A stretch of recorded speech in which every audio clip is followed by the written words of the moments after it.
Part 1. I'm thinking of taking a year off university next year, and I'd like to travel around Europe. First, you have some time to look at questions 1 to 7.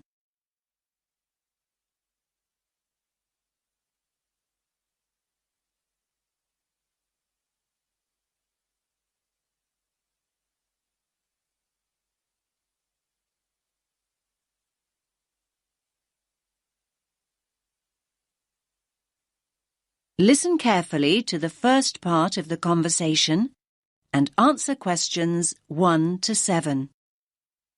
Good morning. How can I help you? I'm thinking of taking a year off university next year, and I'd like to travel around Europe. OK then. Do you have any idea where you'd like to go?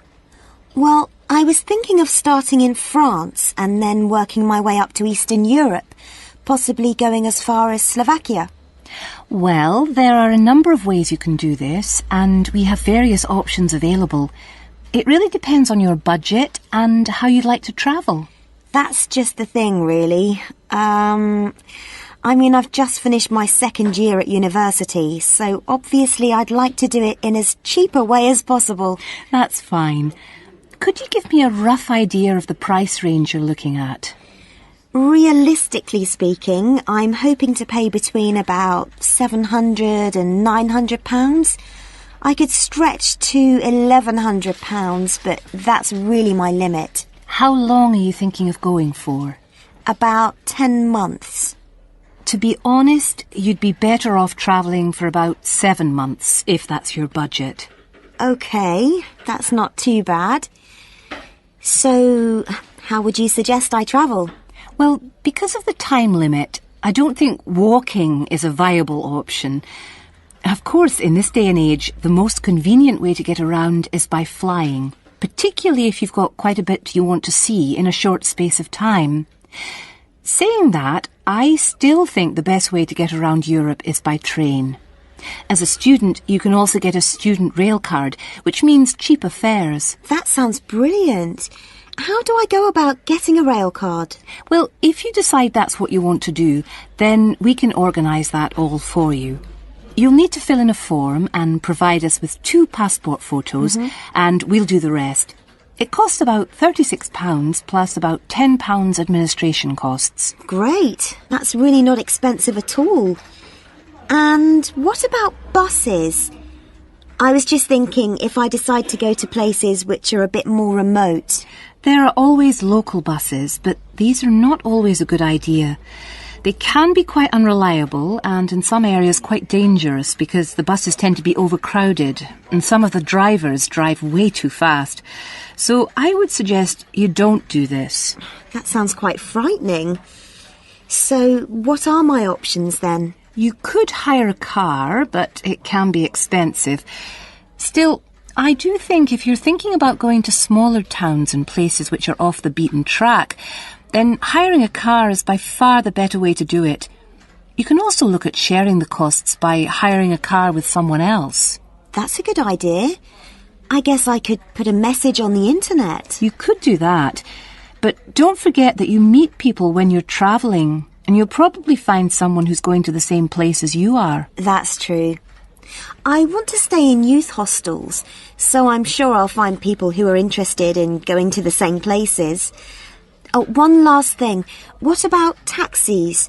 I was thinking about if I go out at night. I use taxis all the time here. But taxis abroad are a different story. In certain countries, they're no problem, but by and large, taxi fares are high. Oh. If you do go out at night, try walking home, but make sure you don't do this alone. Try and find people to go out with at night or come home at a reasonable time. But if you're staying in youth hostels, you should find plenty of young people to go out with at night. I'm sure I will.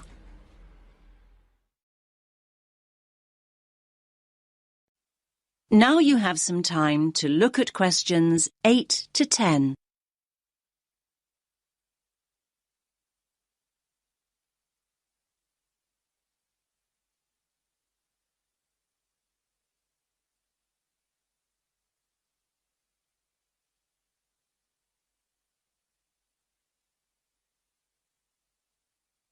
Now listen to the next part of the conversation and answer questions 8 to 10.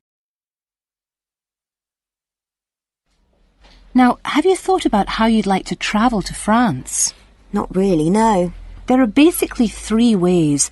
You can go by ferry, which leaves every day and night, or there's the hovercraft, which is more pricey, but will get you there quicker, and, of course, you could fly. Well, I don't think flying is an option for me, as it'll be too expensive. So I suppose I'll choose one of the other 2. It's a pity, really, as I don't fancy the idea of travelling by sea. Last time I did that, I got terribly seasick. Well, you're in luck then, as at the moment there's a special deal on flights to France. Ah. In fact, a plane ticket is now half the price of a ferry ticket, which is usually the cheapest option. That's great. I'll do that then. I much prefer flying anyway. I'll need to get some details off you then. Firstly, how will you be paying? Cash, cheque or credit card? If you pay by cheque, you'll need a cheque guarantee card. I don't have my chequebook with me, so it'll have to be by credit card. Fine, that's no problem. If you could just sign over here, and then we'll have a look at flight times, and I can sort out a youth travel card for you. Fine. Oh, can I use your pen, please? No problem. Now, let's look at times. There is a flight leaving at 9 a.m. and one that leaves half an hour later, or you can choose a later flight at 11:30. No, I think 11:30 is too late, so I think I'd prefer the flight that leaves after 9. I'm not very good at getting up in the morning. No problem. Just give me a moment. Right, that's booked for you. Please remember that if you want to change this, you must give 24 hours notice or you will lose your place.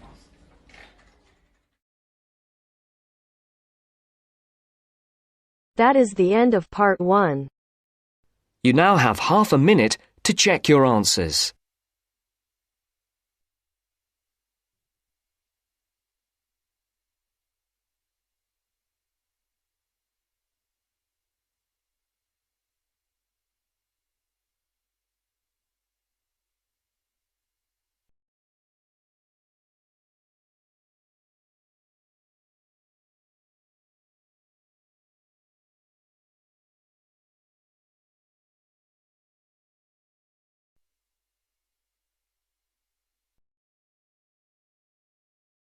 Now turns to part 2. Part 2. First, look at questions 11 to 14.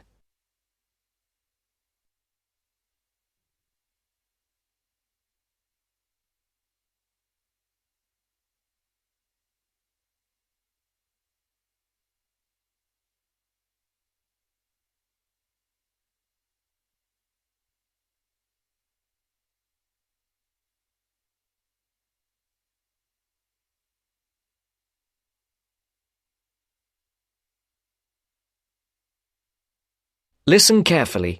Who's next, please? I think I am. How can I help you?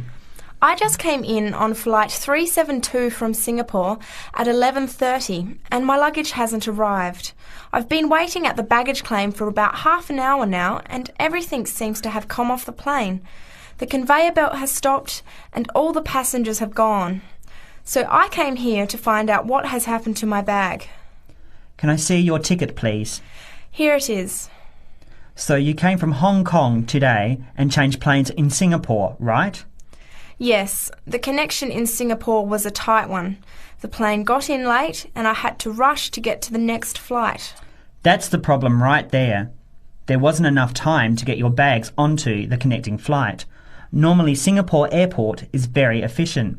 Now, I need you to fill in these forms. Your name. Jenny Lee. Address. I guess you want my address here.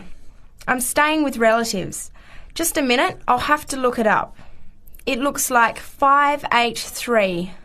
No, it's 533 East 67th Street in Riverside. Do you have the phone number there? Yes, I do. It's 9301 4269. So you came in on Qantas Flight 392. Do you know the number of the flight out of Hong Kong? Let me see. I think it was Cathay Pacific 900 or something. Oh yes, it says here, CX 912.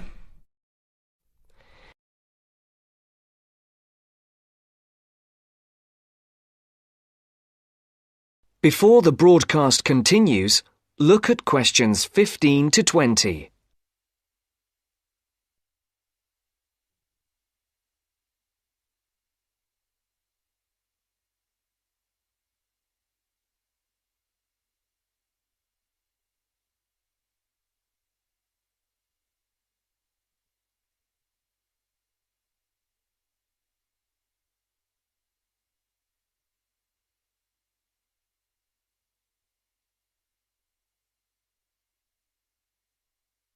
You will now listen to the second part of the talk.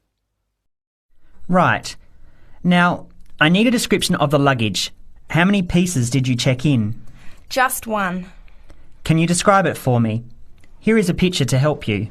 Okay. It's a big bag, like this one. Rectangular. Not hard shell, but soft covered, and it has a zipper around the front. Is it black? No, sort of a grey colour. Any identification? Just a tag with my name on it. Any other features? Well, it has wheels and a retractable handle on the end, so you can pull it, as well as the handle in the middle. OK, that's fine. Now, if your bag missed the connection, I'm sure it'll be put on the next flight. I'll email Singapore as soon as I finish here. The next flight comes in at 17:50. That's 10 to 6 this evening. You can pick it up then. 10 to 6? That's too long to wait. Can I get my uncle to pick up the bag on his way home from work? Sorry, you have to be here yourself to clear customs. Of course, I almost forgot. Will the bag come here, to this desk? Yes. You pick it up here, then take it over to the customs area. By the way, don't forget to bring your passport.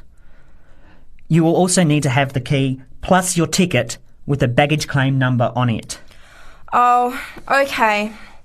Guess I'll have to come back tomorrow then. It's lucky I packed everything I need for now in my carry-on bag. Yes, that's always a good idea. Be prepared. That is the end of part 2. You now have half a minute to check your answers.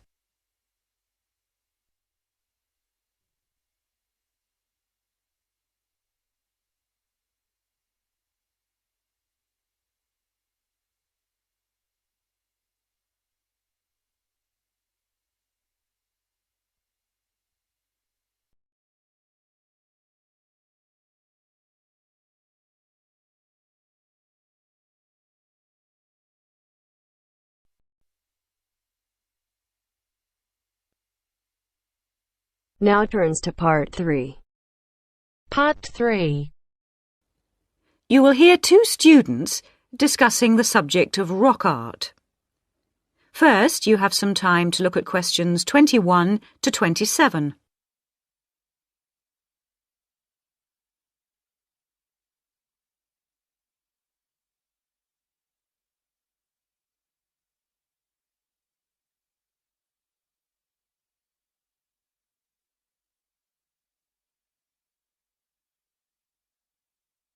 Now listen carefully and answer questions 21 to 27. Hello, David. Oh, hi, Mia. Sorry I'm a bit late. Oh, no problem. Thanks for agreeing to help me with my assignment today. I really needed to go over it with someone. Sure. You were going to talk about European rock art, weren't you? Yes, the rock drawings in the caves of Lascaux in western France. Oh, fantastic. Over 13,000 years old, I believe. What sort of drawings are they? They're drawings of animals on the whole, but you can also find some human representations, as well as some signs. There are roughly 600 drawings at Lascaux. Really? Were they mostly pictures of bulls? Well, no, actually. The animal most depicted was the horse. Have a look at this graph. It shows the distribution of the different animals. You see, first the horse, and then, after that, a sort of prehistoric bull. Oh, OK. That's interesting, isn't it? And the third most commonly drawn creature was the stag. There were some other animals, but these are the main ones. What are the drawings like? I mean, what sort of style? Well, the bulls are depicted very figuratively. They're not very realistic. They're very big by comparison to the other drawings of people and signs. They appear to be almost three-dimensional in some cases, following the contours of the cave walls, but of course they're not. Amazing. Perhaps they felt these animals were the most impressive and needed to be represented like that. Yeah, maybe. The drawings of humans, by contrast, consist of just simple lines, like the stick figures my little sister draws. Perhaps humans were seen as less important. Perhaps. What about the signs? How did they draw them? There doesn't appear to be much evidence of signs, and those that have been found are usually made up of little points. Rather like Aboriginal art from Australia. Yes, something like that, but not as complex, of course. So, apart from the bulls and horses and stags, were there any other creatures depicted? In one or two chambers you do find pictures of fish, but they're quite rare. What sort of size is the cave? It must be quite large to have that many pictures. Well, it's actually a number of interlinking chambers, really. Here's a map showing where the different drawings can be found. Oh, good. Let's have a look at that. The first 20 metres inside the cave slope down very steeply to the first hall in the network. That's called the Great Hall of the Bulls. Here. OK. Then, off to the left, we have the Painted Gallery, which is about 30 metres long and is basically a continuation of this first hall. But further into the cave. Exactly. Then we find a second, lower gallery called the Lateral Passage. This opens off the aisle to the right of the Great Hall of the Bulls. It connects the next chamber with an area known as the Main Gallery. At the end of the Main Gallery is the Chamber of Felines. There are one or two other connecting chambers, but there's no evidence of man having been in these rooms. Before you hear the rest of the discussion, you have some time to look at questions 28 to 30.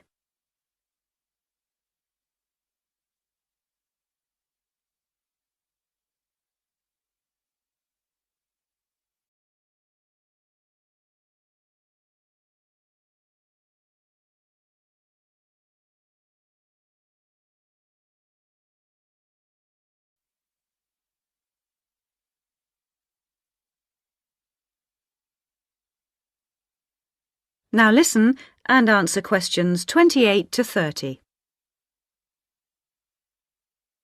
Is the cave open to the public today? Well, no, because after the initial discovery in 1940, it was opened and literally millions of people came through to see the drawings.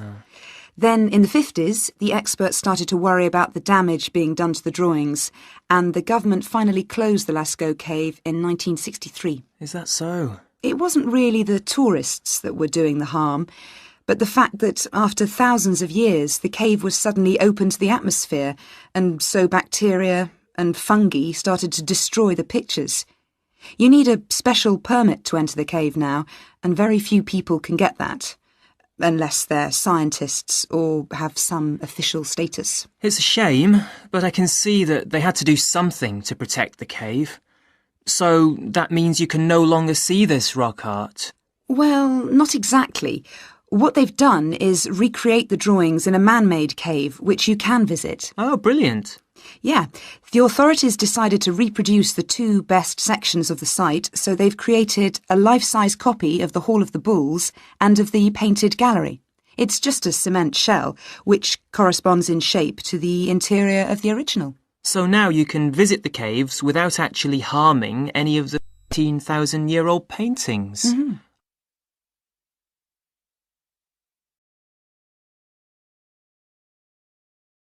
That is the end of part 3. You now have half a minute to check your answers.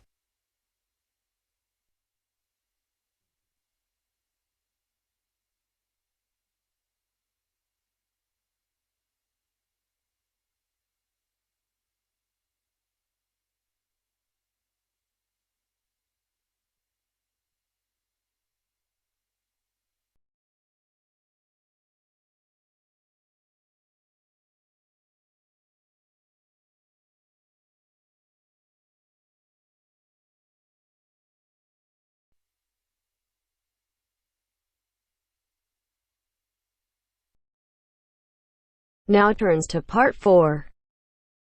Part 4. You will hear a talk given by Dr. Miranda James. First, you have some time to look at questions 31 to 35.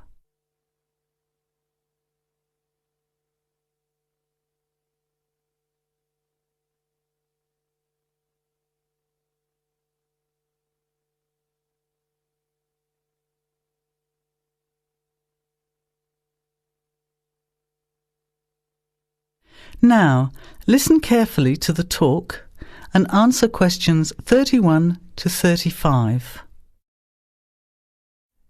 Good afternoon, everybody, and welcome to the first in a series of talks we have arranged for the Overseas Students Association this semester. Dr. James has very kindly agreed to speak to us today on the topic of public speaking, and judging from the large numbers of you here, it's clearly a subject of great interest and relevance. Dr. James. Hello. It's good to see so many of you here, and hopefully what I'm going to tell you will be useful to you both here at the university and in your future employment. Many people avoid speaking publicly, by which I mean in front of, say, 10 or more people. Not because they lack the ability, but mainly because they lack confidence, which is really only due to lack of practice. Today, as a consequence of the influence of television, audiences expect speakers to be relatively brief and to the point, in addition to being well-informed and interesting or entertaining. Probably the most important part of public speaking is what you do beforehand, by which I mean preparation. This includes practical details, such as knowing precisely what your topic is and exactly how long you are expected to talk for.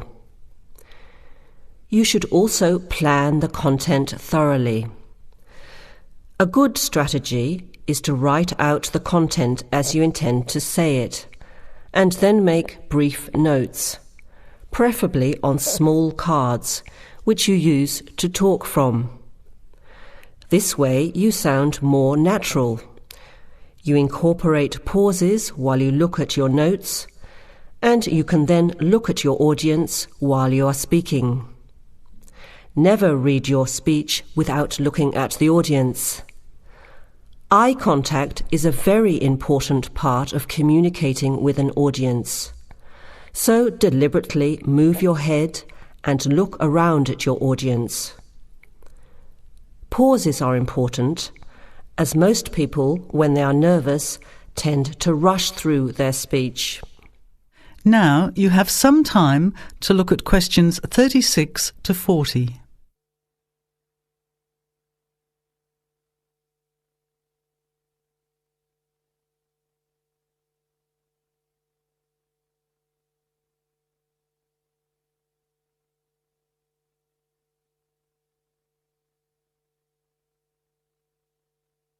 Now listen and answer questions 36 to 40.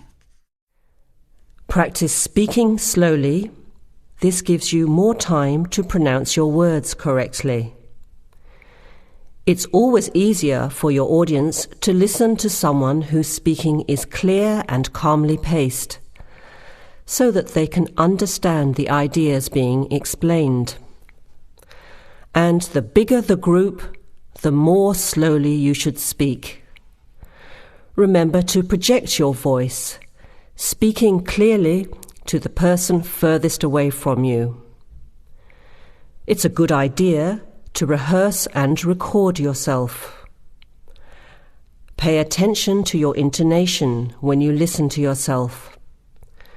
It's even harder if you're speaking in a second language, I would imagine. But there's nothing worse than listening to a flat, monotonous voice. So try to vary your tone and rhythm. This will add meaning to your words. Lastly, pay attention to both your posture and your gestures. A confident person stands or sits in a small group with their head up, chin out and shoulders back. Try to avoid scratching or fiddling with your hair or beard or pens, jewellery and so on. These movements can distract and irritate your audience. Yet you may be unaware of them yourself. Another reason for rehearsing, preferably with feedback from a friend, or better still, on video. I hope these few tips will make your experience of speaking in public a little easier. Remember, practice makes perfect. That is the end of part 4. You now have half a minute to check your answers.